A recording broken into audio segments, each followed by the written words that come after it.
সুপ্রিয় দর্শক আসসালামু আলাইকুম, কেমন আছেন আপনারা? নিশ্চয়ই ভালো আছেন। আজকের ভিডিওতে আপনাদের সবাইকে স্বাগত জানাচ্ছি।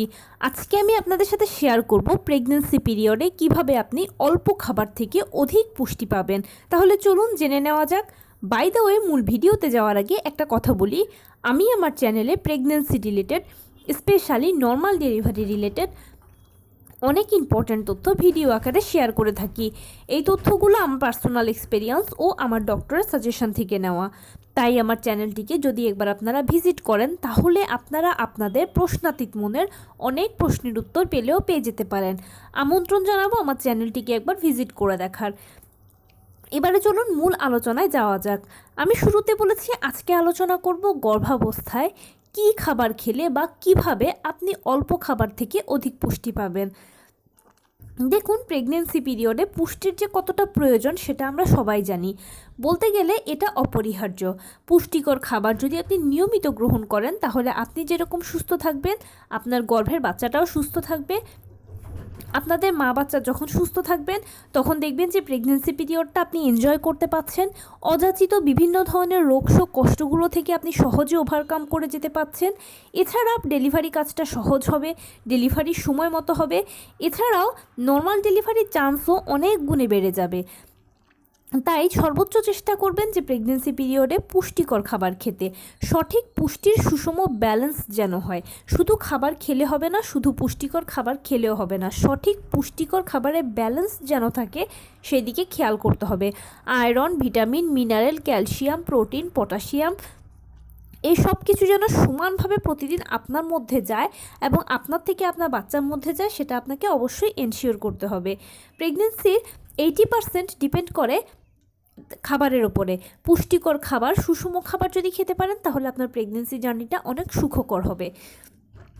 এখন প্রেগনেন্সি পিরিয়ডে অনেকেই বলেন যে আপু খাবার খেতে পারি না, অনেক খাবার খেতে পারি না। দেখুন, প্রেগনেন্সি পিরিয়ডে বেসিক্যালি নিয়ম হচ্ছে অল্প অল্প করে কিছুক্ষণ পরপর খাওয়া। মানে ধরুন আধা ঘন্টা বা 1 ঘন্টা পরপরে কিছু না কিছু ভালো পুষ্টিকর খাবার খাওয়া।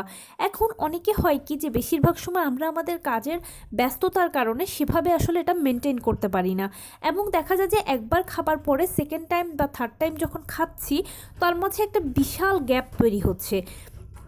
তো এগুলো নিয়ে অনেকে আমাকে কমেন্টস করেন, প্রশ্ন করেন, অনেক কিছু জানতে চান। সেজন্য ভাবলাম যে আজকে অল্প খাবার থেকে কিভাবে আপনি অধিক পুষ্টি পাবেন সেটা নিয়ে আজকে বলবো আপনাদেরকে। দেখুন, সকালবেলা ঘুম থেকে উঠে আপনি যখন ব্রেকফাস্ট করবেন তখন ব্রেকফাস্টে যদি রুটি খেয়ে থাকেন তাহলে রুটির ময়ানে একটা ডিম দিতে পারেন অথবা একটু দুধের গুঁড়ো মিক্সড করতে পারেন, তাহলে রুটিটা অনেক বেশি হেলদি হলো। আর লাল আটার রুটি যদি খেতে পারেন তাহলে সেটা অনেক ভালো। অনেকে আবার খিচুড়ি খায়। খিচুড়ি যদি খান তাহলে 4-5 পদের ডাল মিশিয়ে, পাঁচমিশালি সবজি মিশিয়ে খেতে পারেন, মুরগি দিতে পারেন। এছাড়া যে কোনো ধরনের মাংস এটার সাথে অ্যাড করতে পারেন। সেই সাথে আপনি অবশ্যই চেষ্টা করবেন যে খিচুড়িটা যেন একটু পাতলা টাইপের হয়, কেননা ভারী খিচুড়িগুলোর থেকে পাতলা খিচুড়ি ভালো হজম হয় এবং নেক্সট টাইম আপনি পরবর্তীতে ভালো খেতে পারবেন। কেননা ভারী খিচুড়ি খেলে অনেক সময় হয় কি, পরবর্তী খাবারের মাঝে একটা বিশাল গ্যাপ তৈরি হয়, পেটে খুব একটা জায়গা থাকে না। তাই খিচুড়িটা একটু পাতলা খেলে আপনার হজমেও সুবিধে হবে। এছাড়া সকালে অন্য যদি কিছু খান তাহলে অবশ্যই সেটার সাথে 1 বাটি ঘন ডাল রাখতে পারেন, সবজিটা অবশ্যই রাখবেন, সেই সাথে একটা ডিম রাখতে পারেন। চা কফি খাওয়ার অভ্যেস থাকলে সেটা বাদ দিয়ে জুস খেতে পারেন অথবা দুধ খেতে পারেন। এভাবে আপনি যদি আপনার খাবারটা পুষ্টিকর করেন তাহলে খুব ভালো হয়। মাংস চাইলে রাখতে পারেন, সেটা তো আর বলছিই না। এরপরে আপনার যখন কিছুক্ষণ পরে খিদে লাগবে বা যখন মধ্য দুপুরে কিছু খাবেন সেটা হবে ফল।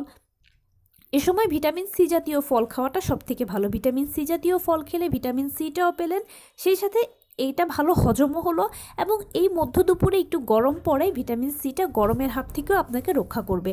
তাই চেষ্টা করবেন এই সময় ভিটামিন সি জাতীয় কোনো ফল খেতে। সেই সাথে অবশ্যই কলা খেতে পারেন, খেজুর খেতে পারেন, বাদাম খেতে পারেন, আখরোট খেতে পারেন। এরপরে দুপুরের খাবার যখন খাবেন তখন চেষ্টা করবেন যে অবশ্যই সেখানে যেন ঘন 1 বাটি ডাল থাকে, শাক থাকে, সবজি থাকে। অনেকে আবার এই সময় শাক খান না, সবজিটা দিয়েই খান। দেখুন প্রেগনেন্সি পিরিয়ডে প্রতিদিন একটা করে শাক খেলে সবথেকে বেশি ভালো হয়। শাক থেকে আপনি পর্যাপ্ত পরিমাণে ফলিক অ্যাসিড পাবেন। সেই জন্য যেটা করবেন যে শাক রান্নার ক্ষেত্রে একটা কথা হচ্ছে শাকটাকে কখনো কেটে ধুবেন না, গোটা গোটা ধুয়ে তারপরে রান্না করবেন, তাহলে শাকের পুষ্টিগুণ ভালো থাকে। আর প্রেগনেন্সি পিরিয়ডে অতিরিক্ত মশলা জাতীয় খাবার না খেয়ে একটু অল্প মশলায় রান্না করা খাবার খেলে সবথেকে বেশি ভালো। তাই শাক অথবা সবজি যেটা আপনার পছন্দ সেটা রাখতে পারেন। মাছ রাখতে পারেন, ছোট মাছ, বড় মাছ, সামুদ্রিক মাছ, যে কোনো কিছু। আর মাছ না খেলে মাংস রাখতে পারেন, গরু, মুরগি, খাসি। সপ্তাহে একবার বা দুবার অবশ্যই কলিজাটা রাখবেন। যে কোনো পশুর কলিজা খেলে আপনি ভালো আয়রন পাবেন। সেই সাথে অবশ্যই যদি সম্ভব হয় তাহলে একটা ডিম রাখবেন, আর না খেতে চাইলে কোনো প্রয়োজনীয়তা নেই। এরপরে পাতে এক টুকরা লেবু কিন্তু রাখতেই হবে। লেবু ভিটামিন সি যেরকম দেবে ঠিক সেরকম লেবু আয়রনের ভালো অ্যাবজর্ব করতে আপনাকে সহায়তা করবে। বিকেলবেলা যখন খাবেন, আমরা বিকেলে ভাজাভুজি খেতে বেশি পছন্দ করি। আপনারা তো জানেন যে প্রেগনেন্সি পিরিয়ডে বাহিরের খাবার, ভাজাভুজি খাবার এগুলো খাওয়া যাবে না। বিকেলবেলা যখন খাবেন তখন চেষ্টা করবেন কোনো প্রোটিন সালাদ খেতে অথবা সবজির সালাদ খেতে। এগুলো যখন মিক্স করে খাবেন বা পুডিং করে খেতে পারেন, পায়েস করে খেতে পারেন। এই টাইপের খাবারগুলো খেলে আপনার পেটটাও ভরবে, প্লাস আপনি প্রপার একটা পুষ্টিও পেলেন। এরপরে রাতের খাবারে অবশ্যই চেষ্টা করবেন ঘন এক বাটি ডাল রাখতে। না খেতে চাইলে স্কিপ করতে পারেন, তবে রাখলে আপনার জন্য ভালো হবে। সেই সাথে সবজিটা কিন্তু মাস্ট খাবেন। মাছ বা মাংসটা খেতে পারেন, ডিমও চাইলে রাখতে পারেন। অবশ্যই কুসুম গরম এক গ্লাস দুধ খাওয়ার কথা ভুললে হবে না। অনেকে আবার ঘুমোতে যাওয়ার আগে যেটা করেন, কিছু খেতে পছন্দ করেন। এ সময় যদি কিছু খেতে ইচ্ছে হয় তাহলে ফল খান। আবার বিকেলের দিকেও চাইলে ফল খেতে পারেন। এছাড়া খেজুর, বাদাম, ড্রাই ফ্রুটস এগুলো যে কোনো সময় আপনি খেতে পারেন। আপনি আপনার প্রয়োজন পছন্দ মতো খেতে পারেন। এবারে বলছি, অনেকে আছেন যে সরাসরি খাবারটা গ্রহণ করতে পারেন না। ধরুন আপনি সরাসরি মাছ খেতে পারছেন না, তাহলে মাছের কাবাব করে খান, কোফতা করে খান। মুরগিটা বা মাংসটা সরাসরি যদি না খেতে পারেন তাহলে সেক্ষেত্রে কিন্তু আপনি এটার কাবাব করে খেতে পারেন বা এটাকে প্রসেস করে খেতে পারেন। সরাসরি খাবার গ্রহণ করতে না পারলে খাবারকে এভাবে বিভিন্ন প্রসেস করে খান, যেভাবে আপনার ভালো লাগে। এক কথায় আপনাকে প্রেগনেন্সি পিরিয়ডে অবশ্যই প্রোটিনটাকে প্রথমে এনশিওর করতে হবে, কেননা প্রোটিন স্কিনের জন্য ভালো, প্রোটিন ওজন বাড়াতে সহায়তা করে, প্রোটিন শরীরকে সুস্থ রাখতে সহায়তা করে। তাই আপনার পাতে যেন প্রতিদিন মাছ বা মাংস বা যে কোনো পশুর কলিজা থাকে সেটা খেয়াল রাখবেন। সেই সাথে অবশ্যই শাক অথবা সবজি তো রাখবেনই। ঘন এক বাটি ডাল রাখবেন। বারবার ঘন ডালের কথা বলছি কারণ পাতলা ডালের চেয়ে ঘন ডালের উপকারিতাটা বেশি। ডিমটা রাখতেই পারেন, কোনো অসুবিধা নেই। দুধও খেতে পারেন। এভাবে ব্যালেন্স করে যদি আপনি খাবার খান এবং এর পাশাপাশি অন্যান্য যা যা মৌসুমি ফলমূল আছে বা অন্যান্য যা যা খাবার খেতে ইচ্ছে করে বাহিরের ছাড়া হোমমেড ফুডগুলো যদি আপনি এভাবে খেতে পারেন, তাহলে ইনশাল্লাহ আপনি সুস্থ থাকবেন, আপনার বাচ্চা সুস্থ থাকবে, আর পুরো প্রেগনেন্সি পিরিয়ডটাকে আপনি খুব ভালোভাবে এনজয় করবেন। আর অল্প খাবার থেকেও আপনি এভাবে প্রয়োজনীয় ভালো পুষ্টিটা পেয়ে যাবেন। যখন খাবারটা শুরু করবেন প্রোটিন দিয়ে শুরু করবেন, মানে মাছ মাংস দিয়ে শুরু করবেন, তাহলে ওই প্রোটিনটা আপনার ভালো অ্যাবজর্ব হবে। আর অবশ্যই ওই যে বললাম শুরুতেই, পাতে এক টুকরো লেবু রাখবেন। লেবুর থেকে আপনি ভিটামিন সি পাবেন, প্লাস আয়রনের অ্যাবজর্পশন ভালো হবে। এভাবে আপনি আপনার ফুড লিস্টটাকে সাজাতে পারেন। এছাড়া আপনার আর যে যা ইচ্ছে হয় বা যেরকম পছন্দ বা যেরকম সময় সুযোগ অনুযায়ী আপনি অ্যাড করতে পারেন, মাইনাস করতে পারেন, সেটা আপনার ব্যক্তিগত ইচ্ছে। তো এই ছিল আজকের ভিডিও। কেমন লাগলো বলুন।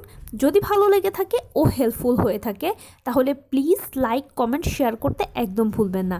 আর সেই সাথে আমার চ্যানেলটিকে সাবস্ক্রাইব করার বিনীত অনুরোধ রইল। পাশে থাকা বেল আইকনটি ক্লিক করে দেবেন যেন আমি ভিডিও আপলোড করার সাথে সাথে আপনার নোটিফিকেশন পেয়ে যান। আপনাদের যদি কোনো প্রশ্ন থাকে কমেন্টসে জানাবেন, আমি সর্বোচ্চ উত্তর দেওয়ার চেষ্টা করব। এবং সেই সাথে আপনাদের যদি কোনো পরামর্শ থাকে যে কোন বিষয়ের উপরে ভিডিও করলে আপনাদের সুবিধা হবে সেটাও জানাবেন, আমি সর্বোচ্চ প্রায়োরিটি দেব আপনাদের। ভালো থাকবেন, সুস্থ থাকবেন। আসসালামু আলাইকুম।